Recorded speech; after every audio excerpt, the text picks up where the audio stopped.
Урматтуу депутаттар, урматтуу кыргыз элим, бийлик бутактардын ортосунда сөзсүз сый болуш керек, сыйга сый, сырайга бал дейт. Бир депутаттын сүйлөгөнүн мындай ордуну сындоо бул абый алып келбейт. Себебинде депутат бул элдин өкүлү, депутаттын микрофону бар, ошон үчүн депутатка эл 5 жыл мандатты берди. Айт, де, көйгөйдү көтөр деп. Биз аткаруу бийлигин бардык маселелерде колдоп келип атабыз, зарыл мыйзамдарды кабыл алып берип атабыз. Ошол учурда депутаттык корпусту парламентти дагы аткаруу бийлиги тарабынан сый мамиле болуш керек. Биз мындай эч кандай талаш тартышуу эмес, биздин бардыгыбыздын көздөгөнүбүз мамлекетте ынтымак, ырыс береке, элибиздин бакубат жашоосу. Ошон үчүн мен ойлойм, аткаруу бийлиги дагы ушул сөздөрдөн жыйынтык чыгарат деп.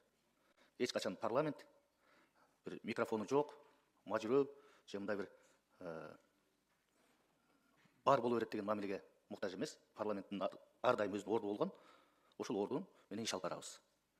Урматтуу депутаттар, күн тартибинде